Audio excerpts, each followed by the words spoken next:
ایران کے شہید supreme leader آیت اللہ سید علی خامنائی کی نماز جنازہ تہران میں ادا۔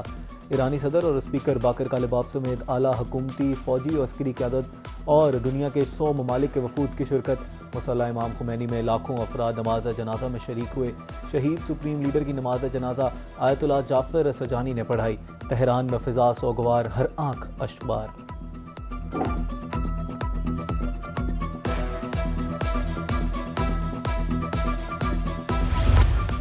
ایران کے شہید سپریم لیڈر کا سفر آخرت، آیت اللہ علی خامنائی کے نماز جنازہ میں رقت آمیز مناظر۔ پیر کو صبح جنازے کا جلوس تہران سے گم جائے گا۔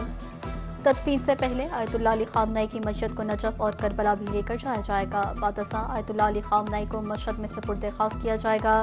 ایرانی میڈیا رپورٹ کے مطابق شہید سپریم لیڈر آیت اللہ سید علی خامنائی کی تدفین مقدس مقام روضہ امام رضا علیہ السلام کے احاطے میں کی جائے گی۔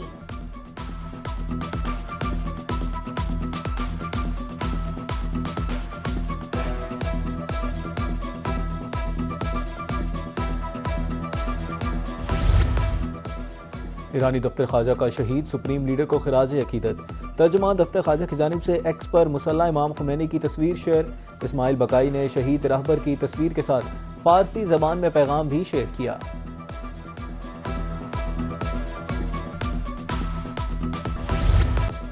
آیت اللہ خامنائی 1939 کو مشہد میں پیدا ہوئے۔ 1979 کے اسلامی انقلاب کے دوران اہم رہنما کے طور پر سامنے آئے۔ 1981 سے 1989 تک بطور ایرانی صدر فرائض سر انجام دیے۔ 1989 میں آیت اللہ خمینی کی وفات کے بعد سپریم لیڈر بنے۔ 36 سال تک ایران کے رہبر اعلیٰ رہے۔ 28 فروری 2026 کو ایران پر امریکی اسرائیلی حملے میں شہید ہوئے۔ مارچ 2026 میں ان کے بیٹے آیت اللہ مجتبیٰ خامنائی نئے سپریم لیڈر بنے۔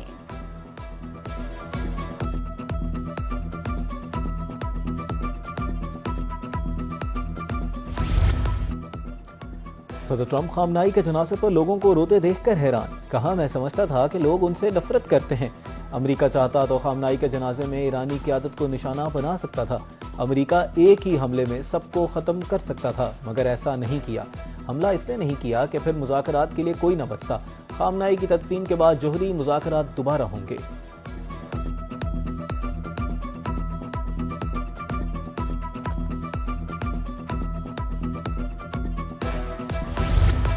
ہم سب سے زیادہ مضبوط اور طاقتور قوم ہیں۔ ہم نے اپنی طاقتور فوج بنائی اور وینزویلا اور ایران سمیت کئی زبردست کامیابیاں سمیٹیں۔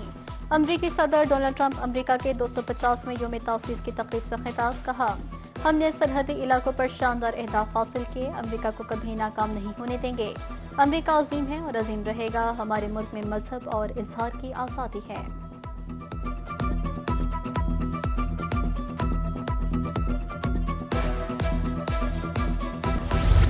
امریکہ کا 250واں یوم آزادی، نیو یارک میں جشن، آتش بازی کا شاندار مظاہرہ، آسمان پر رنگوں کی برسات، نیو یارک کی بندرگاہ پر بحری جہازوں کی پریڈ، جنگی جہازوں نے مجسمہ آزادی کو سلامی پیش کی۔ واشنگٹن میں ایئر فورس ون کی خصوصی پرواز، صدر مملکت آصف علی زرداری، وزیر اعظم شہباز شریف، وزیر اعلیٰ مریم نواز کا یوم آزادی پر امریکی عوام کو مبارکباد کا پیغام۔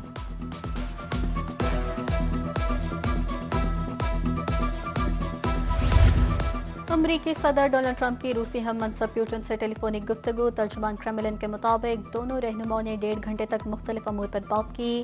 امریکی صدر نے یوکرین جنگ کے حل میں مدد کی پیشکش کر دی۔ پیوٹن نے کہا کہ روس بھی اس تنازع کے سیاسی اور سفارتی حل کا خواہاں ہے، تاہم روس کے بنیادی موقف کو مد نظر رکھا جانا ضروری ہے۔ ٹرمپ نے کہا، وٹکوف اور جیریڈ کشنر دوبارہ ماسکو آنے کے لیے تیار ہیں۔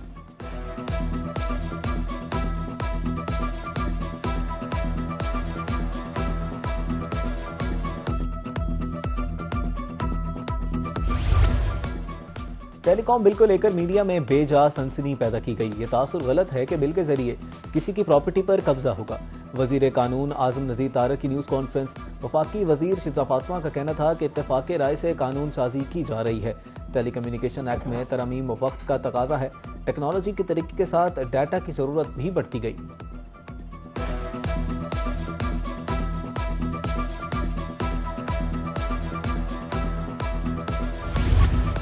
دورہ ویسٹ انڈیز اور انگلینڈ کے لیے 16 رکنی قومی ٹیسٹ اسکواڈ کا اعلان۔ بابر اعظم کپتان مقرر۔ دیگر کھلاڑیوں میں شان مسعود، امام الحق، احسان اویس، محمد رضوان اور دیگر شامل۔ پاکستان اور ویسٹ انڈیز کے درمیان پہلا ٹیسٹ 25 سے 29 جولائی تک روبا میں کھیلا جائے گا۔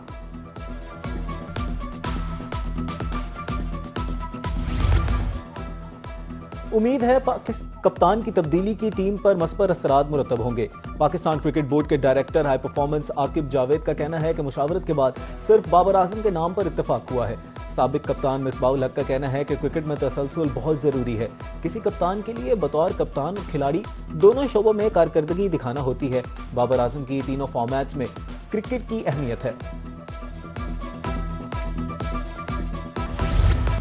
دورہ عمان کے لیے پاکستان انڈر 21 ہاکی ٹیم کا اعلان کر دیا گیا۔ ٹیم کی قیادت مایہ ناز اسٹرائکر حمزہ فیاض کریں گے، جبکہ سمیع اللہ کو ٹیم کا نائب کپتان مقرر کیا گیا۔ 20 رکنی اسکواڈ میں احسن محمود، عبداللہ فاروق، آسام حیدر، ایم زین اور دیگر کھلاڑی شامل۔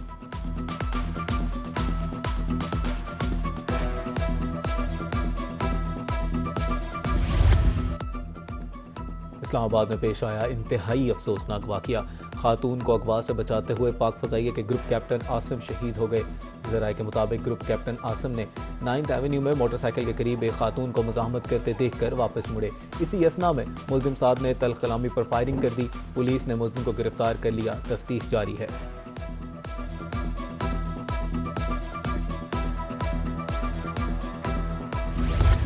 لاہور سے کراچی جانے والی شالیمار ایکسپریس خانیوال اسٹیشن کے قریب حادثے کا شکار۔ ٹرین کی ایک بوگی پٹڑی سے اتر گئی۔ حادثے میں کوئی جانی نقصان نہیں ہوا۔ متاثرہ بوگی کو الگ کر کے ٹرین کو روانہ کر دیا گیا۔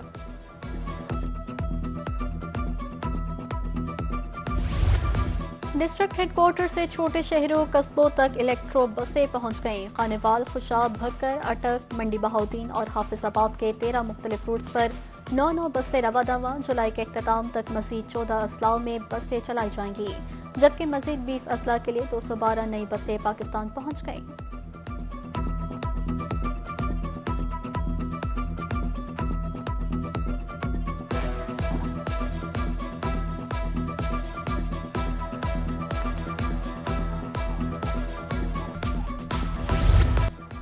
جنوبی پنجاب کے خوبصورت سیاحتی مقام فورٹ منرو سے اسلحہ کلچر کا مکمل خاتمہ کر دیا گیا ہے۔ بی ایم پی کے سربراہ کمانڈنٹ امیر تیمور خان نے فورٹ منرو کا ہنگامی دورہ کیا۔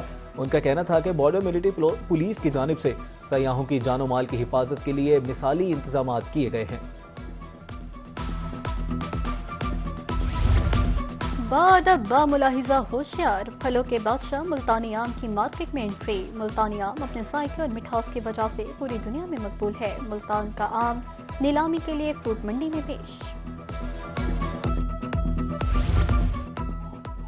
ملتان زرعی یونیورسٹی میں مینگو اینڈ ڈیٹس فیسٹیول اختتام پذیر ہو گیا۔ آخری روز بھی شہریوں کی کثیر تعداد نے مینگو فیسٹیول کا رخ کیا۔ آم کی 200 سے زائد اقسام کی نمائش کی گئی۔ مختلف کھانوں اور آم سے تیار اشیاء کے سٹالز بھی رش لگا رہے۔ فیسٹیول انتظامیہ کی جانب سے بچوں کے لیے ٹیبلوز اور پلے ایریا کا خصوصی اہتمام کیا گیا۔